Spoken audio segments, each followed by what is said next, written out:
이게 뭐 출판에 와서 해설을 한다는 게 이게 축사도 아니고 강의도 아니고 참 성경 공부도 아니고 참 애매한 시간입니다.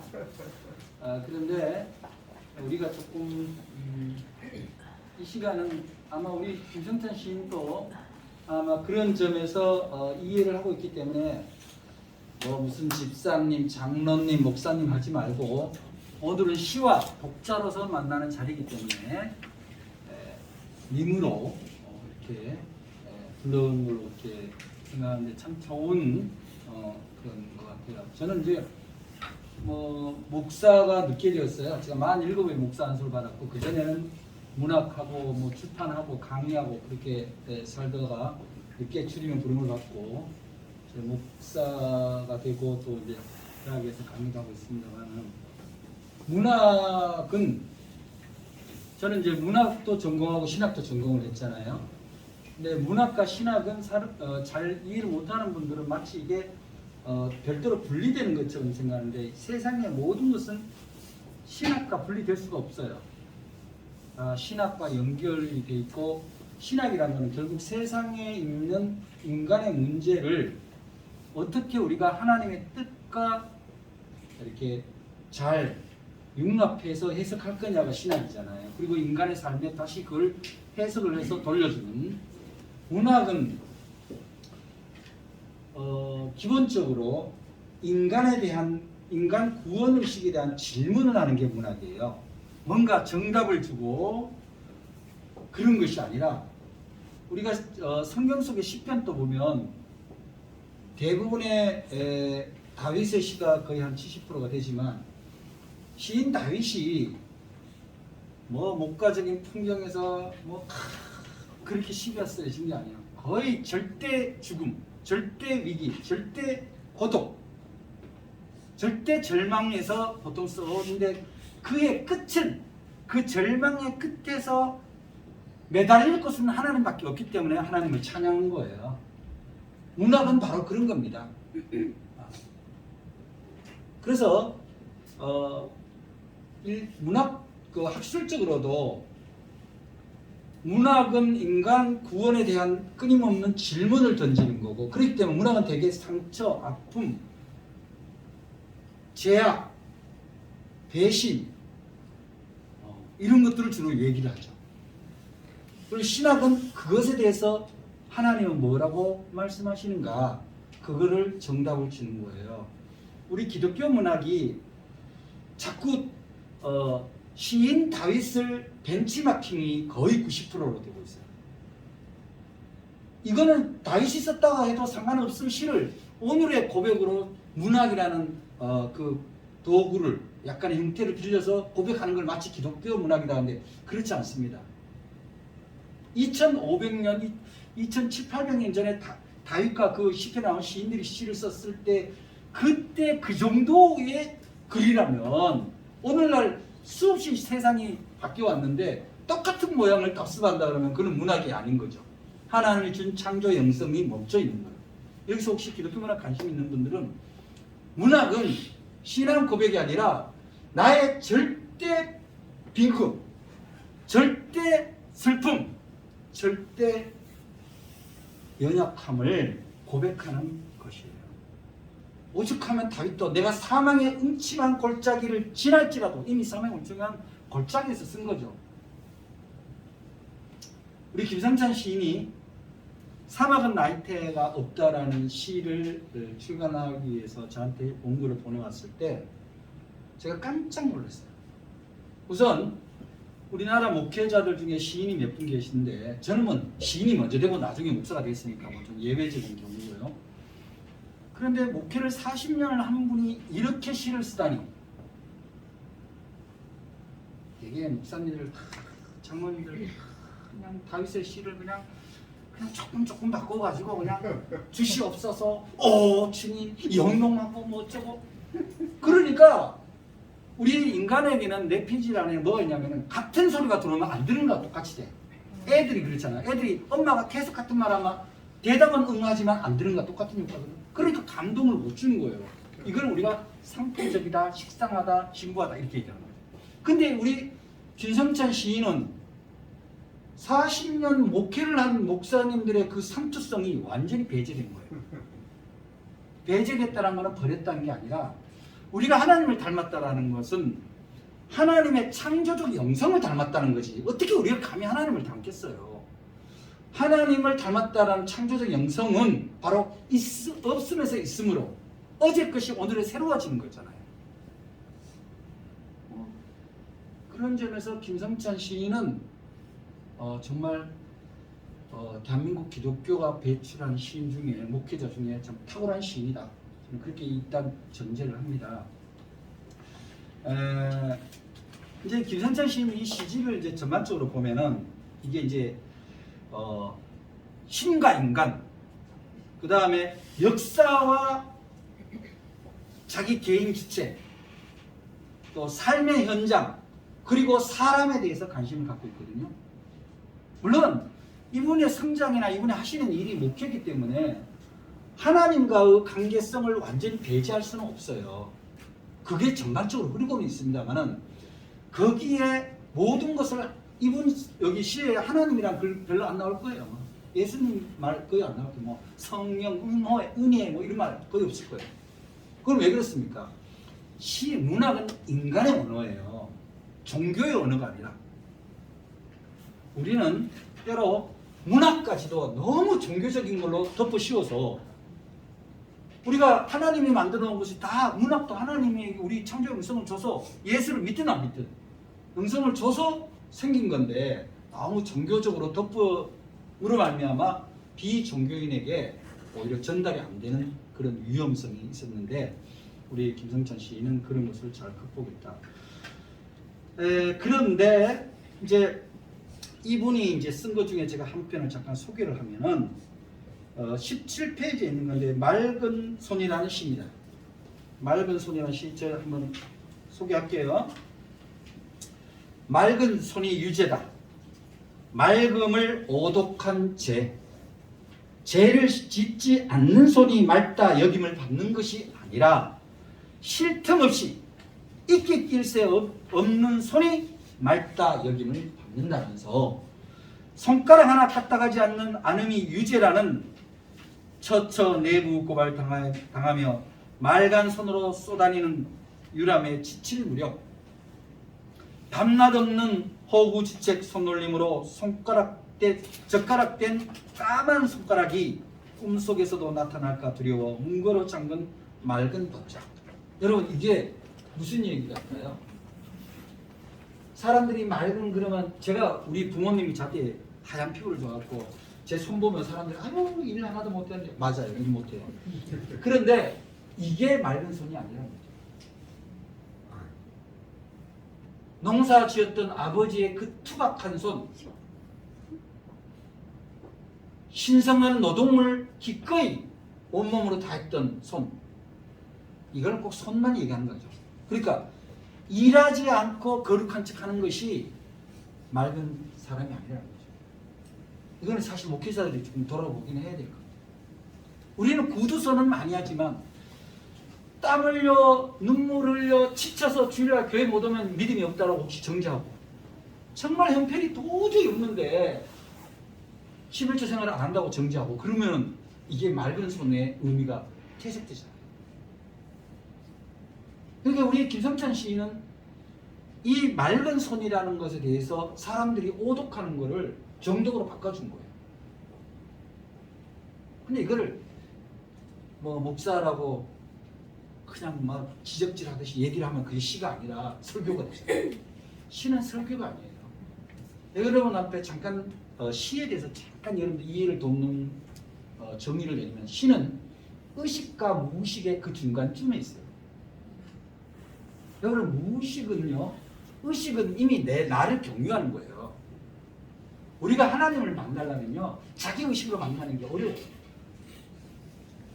이 언어는 시의 언어는 의식과 무의식의 중간쯤으로 가서 무의식 세계까지 올라갔다가 다시 의식으로 돌아오는 과정에 건져진 언어들이 시거든요.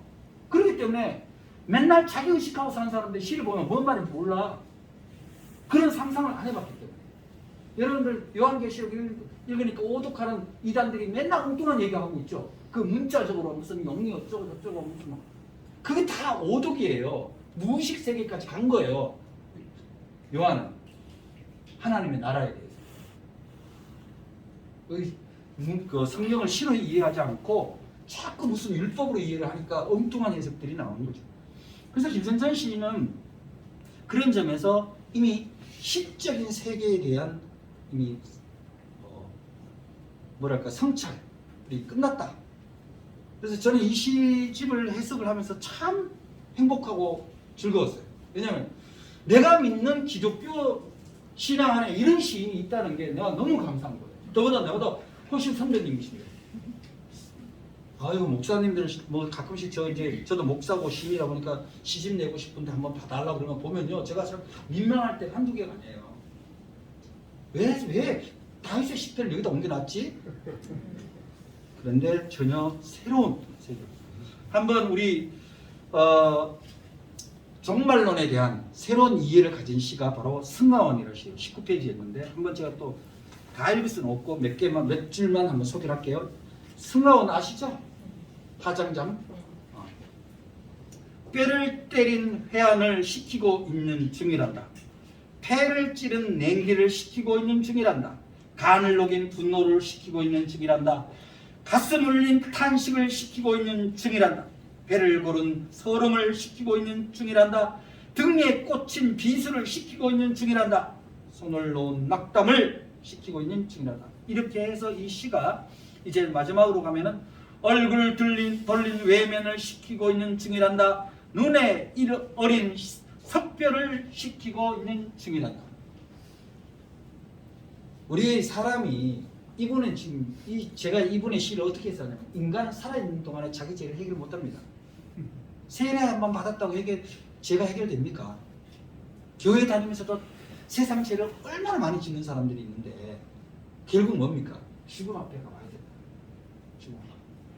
그런데 그 죽음 앞에 가야 되는데 왜 그럼 죽음 앞에 갈 동안에는 그러면 우리는 늘 죄인으로 살아야 되나? 그런 얘기를 하는 것이 아니라 이 승화 안에 한 육신이 한 생애가 사라지고 있잖아요.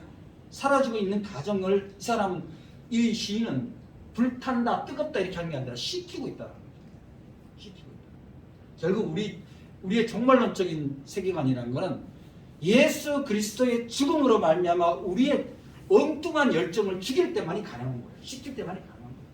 왜 승관에 가서만 우리의 오도된 열정이 식어지냐? 그렇잖아요.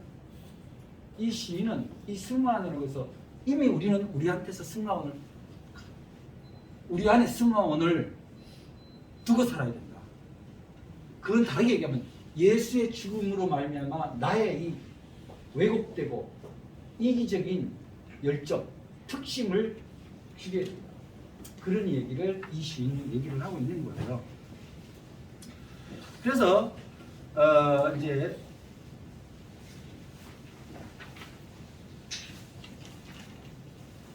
몇 분 됐어요? 너무 또 오래 하면 또 이제 이 강의 쪽으로 가니까 제가 막 원고를 좀 준비를 해왔는데 다른 분들 순서가 있어서 이제 이 그 낙타의 길이라는 시가 있습니다. 여기 순서에 보니까 박희경 님이 이제 낭독하신다 그러더라고요. 왜 이걸 선택하셨어요? 형님이 하라 그랬어? 지난번에 진짜 용비 성천가를 엄청 잘 부르던데 역시 순종하는 맛이 있군요. 자, 이 시 한번 보세요. 다 읽을 수 없고 간단하게 읽을게요. 44페이지인데 가라 모세 길 없는 길에 길되어 가라 바람이 제멋대로 빚어놓은 형치 없는 모래벌판 흔적 없는 바람은 족적 없는 모래길을 내나 길 없는 길에 길되어 길 가는 낙타는 바람도 탓하지 않고 모래벌판도 마다 않고 물기 없는 사막을 수로되어 흐른다. 좀 그다음 내려가서 자기 안에 측만으로 물 없이 하루 40km를 전진하듯 40주야 맹렬한 시내산의 기가를 하늘로 흐르는 사막의 생수로 적신 보라 저 초월과 맞닿은 튼실한 육지를 버려져 바로의 궁궐로 다시 버려져 강요한 미디안으로 되돌아와 이끈 출애굽길 느보산에서 끝내 버려지기까지 다다를 수 없는 시원의 알람. 낙타는 항상 길 위에만 있으니 가라. 모세의 길 없는 길을 가라. 오늘도 길 없는 길에 길을 되어 가라. 이 누가 봐도 모세 얘기죠. 근데 이 시인이 모세를 얘기를 하는 게 아니에요. 이 안에 이미 자기의 무의식과 의식의 경계가 나타나고 있어요. 뭐 저는 타교단의 목사입니다만은 김성찬 시인의 그 특집의 정의감은 이미 소문이 다 났어요. 소문이 다 나서. 근데 언제나 정의가 있는 곳에는 악이 있죠. 악은 늘 가짜의 정의의 얼굴을 합니다. 모세는 시달리다 간 인생이에요. 한평생. 그 이스라엘 백성을 저는 모세하라면 못해요. 그런 고생을 왜 안 하고. 근데 이 시인은 자기한테 주문을 거는 거거든요. 이 시가 동료 목회자 때, 동료 크리스천한테 하는 주문이에요. 모세는 요단강 앞에 놔두고도 하나님이 지명한 가나안 땅을 못 가잖아요. 뻔히 보는데 눈이 형통했다는데 120살에. 그런 아이러니가 어디 있습니까? 하나님도 참 야속하지. 근데 안 갑니다. 그러니까 영감을 취하지 않는 길이죠. 길이 되되 영감을 취하지 않는. 이 시인의 의식과 무의식의 중간에 모세가 등장한 거예요. 이쯤에서 박수 한번 쳐주세요. 그렇다면 김성찬 시인이 그렇다고 해서 뭐 자기 의식과 무의식 속에서 뭐 그런 막 무게감이 있고 그런 시만 쓰냐, 그렇지는 않아요. 시인은 그렇게만 하면 안 돼요. 그러면 또 지가 또 뭐가 돼요? 선지자처럼 되니까. 자, 좋은 시 하나 읽을게요. 짧은 시. 여러분 이 시는 한번 외워서 써먹어도 돼요. 능소화입니다. 능소화. 구름 너머에서 손을 내민 편발. 손이 짧아 맞잡지 못했다. 외려 볼 붉어진 하늘. 여러분 담벼락에 핀 능서 보고 이런 시가 떠오릅니까 여러분들? 참 시인은 신기해요. 이 시를 보면서 이게 정통시거든요. 시를 보면서 뭔가 맑은 영혼이 정말 합이 되어서 그 능소화와 만나고 있는 그런 장면이 연상되잖아요. 일상과 자기에게 주어진 세상의 직분과 상관없이 전혀 다른 세계를 보고 있는 거예요. 그래서 아까 전에 뭐 가시나무라는 시 누가 읽으셨나요? 이 시도 정말 감동적인 시예요. 누가 고르셨는지 모르지만 정말 시를 볼 줄 아시는 거예요. 뭐 여기 있는 시가 다 좋습니다만은 이제 이 시는 뭐냐면은 사실은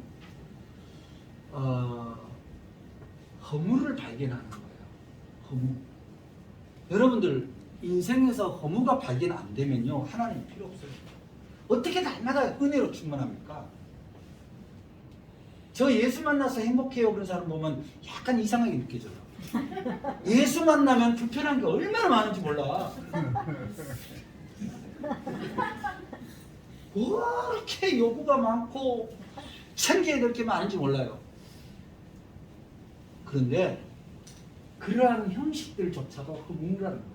이 시인은 여러분들 허무가 또 오를 때 시를 쓰세요.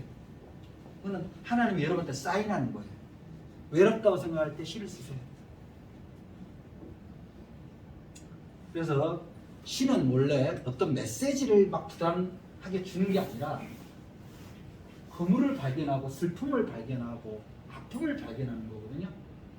여러분 오늘 저의 이제 김성찬 시세계의 설명을 듣고 한번 돌아가서 오늘 이 시집을 다시 한번 정독해 보세요. 여러분은 그 순간 정말 의식과 무의식의 중간쯤에 가서 나도 시인이 되는 것을 경험하실 수 있을 거예요. 그래서 시인은 이 김성찬 시인은 그렇다고 해서 자기 종교적인 신념에만 차 있고 또 어디 막 그냥 낭낭한 그냥 감상적인 시에 있는 게 아니고 시대의 문제에 대해서도 아주 쳐다보는 아주 그야말로 지혜자의 눈을 가진 분이에요. 김성철 씨. 여러분 자해저는 비보라는 시가 있어요. 74페이지에. 이 시는 이제 뭐 이 시가 이제 쭉 읽으면 시로 되어 있기 때문에 여러분들 잘 이해를 하시면 어떨지 모르겠는데 여기 이제 딱 떠오르는 이게 아주 구체적인 단어가 시어가 4월 16일이라는 단어가 나옵니다.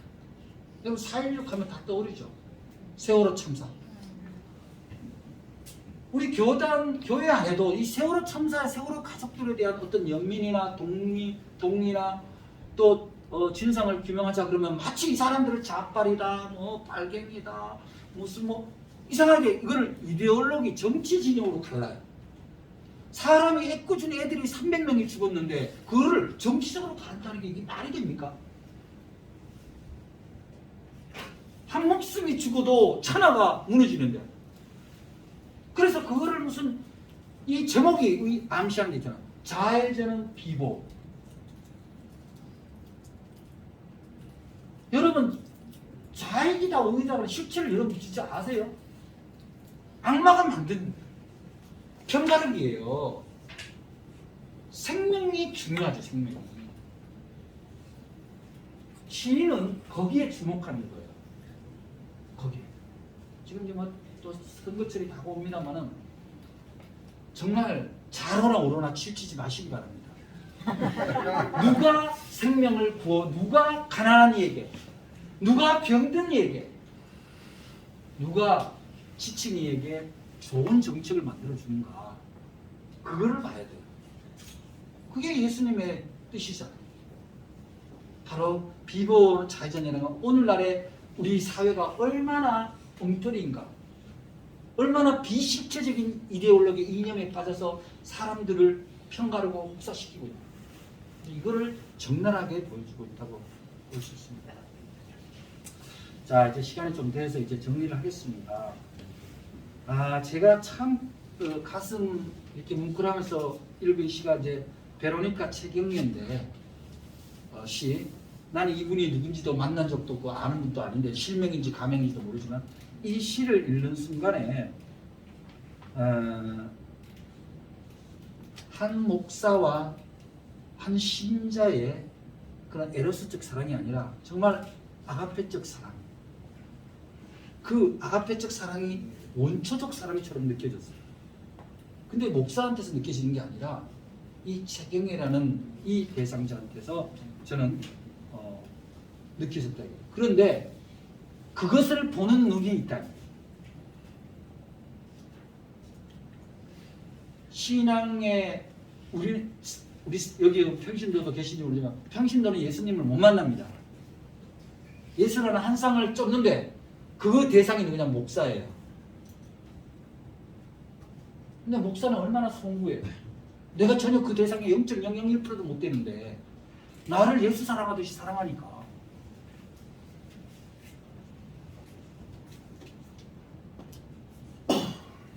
우리가 누구를 사랑하는 일은 정말로 수뇌부와 같다. 교회를 사랑하는 일도, 목사를 사랑하는 일도, 목사가 성도를 사랑하는 일도 정말 그렇게 해야 되지 않나. 가난한 교회에서, 죄송합니다, 부자 교회를 대비해서 말씀드렸는데 40년을 목회한다는 거는요, 수뇌부가 없으면 못해요. 뭐 신앙송이지만 이쯤에서는 아멘 한번 해보세요. 수뇌부가 없으면 되겠습니까 이게? 수뇌부가 없으면 교단이 바르게 되기를 소리 지를 수 있어요? 수뇌부가 없다면 어떻게 능수화를 보고 나비처럼 노래할 수 있겠냐고. 인간은요 늘 자기 제한성이 있어요. 의식은요 자기 제한성을 때로는 카바르도 쓰지만 제한성을 발견합니다. 그래서 우리는 문학을 통해서, 특히 시를 통해서 무의식으로 올라갑니다. 내가 경험하지 않는 세계로, 내가 경험하지 않는 언어의 세계로. 그래서 거기서 새로운 풍경을 캡처를 해서 글로 옮긴 거예요. 그게 시인의 역할입니다. 여러분 주변에 훌륭한 김성찬 시인이 있다라는 것은 여러분이 새로운 세계를 경험하는 은총을 받았다. 이렇게 생각할 수도 있습니다. 저는 제가 대학에서 기독교 문학을 강의를 하고 있습니다만은 제일 싫어하는 게 뭐냐면은 신앙 고백하지 마라. 문학으로. 문학은 신앙 고백하는 게 아니라 너의 고통을 고백하는 거다. 너의 제한성을 고백하는 거다. 기도문은 아니다. 하나님 앞에 준 걸로, 받은 걸로 의식의 세계를 좀 더 탁피해서 좀 더 무한 세계의 언어를 찾아가라. 그렇게 요구하는데 이 시집은 굉장히 중요한 교재가 되고 있습니다. 오늘 두서 없습니다만은 우리 김성찬 목사님이 저한테 이런 얘기, 저를 초대하면서 이 시집은 사모님을 위해서 헌정을 하겠다 했는데 사모님으로서도 부담스럽고 무슨 시집을 사모님한테 헌정을 합니까? 그래서 제가 그러지 마시라고 이 중요한 시를 사모님은 김성찬이 내 남편이란 것만 해도 엄청난 복인데 이 시까지 다 내가 받으면 내가 감당이 되겠냐라고 생각하실 것 같아요.